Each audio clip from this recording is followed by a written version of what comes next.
Welcome to our YouTube channel, Tuition Home Coaching Center. Please subscribe to our channel to get more videos like this. Thank you all. আসসালামু আলাইকুম প্রিয় শিক্ষার্থীরা, তোমরা সকলে কেমন আছো? আশা করছি সকলেই খুব ভালো আছো। আজ আমরা দেখব সপ্তম শ্রেণীর বাংলা বইয়ের পৃষ্ঠা 63, 64 ও 65 এর সমাধান।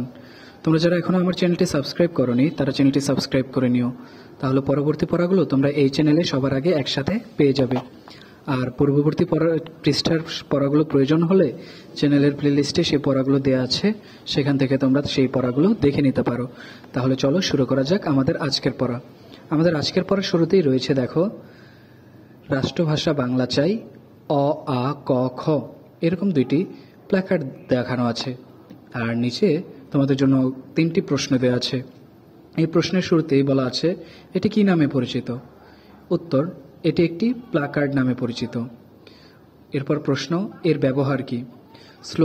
এর উত্তর, স্লোগানের মাধ্যমে ভাষা আন্দোলনের গুরুত্ব প্রচারের কাজে এর ব্যবহার করা হয়েছে। এছাড়া বিভিন্ন মিছিল বা শোভাযাত্রায় দাবি তুলে ধরা বা তথ্য জানানোর কাজে প্ল্যাকার্ডের ব্যবহার হয়।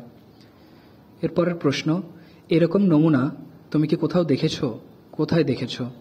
উত্তর, এরকম নমুনা আমি অনেক মিছিলে দেখেছি, যেমন দ্রব্যমূল্য বৃদ্ধির প্রতিবাদের মিছিলে দেখেছি, আবার 21শে ফেব্রুয়ারির প্রভাত ফেরির মিছিলেও দেখেছি। তাহলে এই হলো আমাদের 63 পৃষ্ঠার সমাধান। এরপর 64 পৃষ্ঠার সমাধান। এখানে দেখো একটি বিলবোর্ডের চিত্র দেওয়া আছে চলতি সড়কের পাশে। আর এইটা থেকে 3টি প্রশ্ন করা আছে। 3টির প্রশ্নের প্রথমটি হলো, এটি কি নামে পরিচিত? উত্তর, এটি বিলবোর্ড নামে পরিচিত। এরপরের প্রশ্ন, এর ব্যবহার কি? উত্তর, শিশুদের টিকা দিতে উৎসাহ প্রদানের জন্য প্রচারণার কাজে এই বিলবোর্ড ব্যবহার করা হয়েছে। এছাড়া এটি বিজ্ঞাপনের কাজেও ব্যবহার হয়ে থাকে, অর্থাৎ বিভিন্ন কোম্পানি তাদের বিজ্ঞাপন এই বিলবোর্ডের মাধ্যমে প্রকাশ করে। এরপরের প্রশ্ন, এরকম নমুনা তুমি কি কোথাও দেখেছো? কোথায় দেখেছো? উত্তর, এরকম নমুনা আমি রাস্তার পাশে, চৌরাস্তার মোড়ে এবং ভবনের ছাদে দেখেছি। অনেক জায়গায় টেলিভিশনের মতো বিলবোর্ডও দেখেছি। তাহলে এই হলো আমাদের 64 পৃষ্ঠার সমাধান। এরপর 65 পৃষ্ঠা। এখানে দেখো নোটিশ বোর্ডে কিছু নোটিশ টাঙানো আছে। শিক্ষার্থীরা সেই নোটিশগুলো দেখছে, পড়ছে।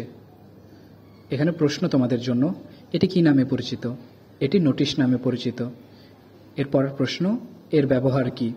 উত্তর, শিক্ষার্থীদের শহীদ দিবস ও আন্তর্জাতিক মাতৃভাষা দিবস উপলক্ষে প্রভাত ফেরি বিষয়ক কার্যক্রমে শিক্ষার্থীদের অংশগ্রহণ করার ব্যাপারে জানাতে ও অংশগ্রহণে উৎসাহিত করতে এর ব্যবহার করা হয়েছে।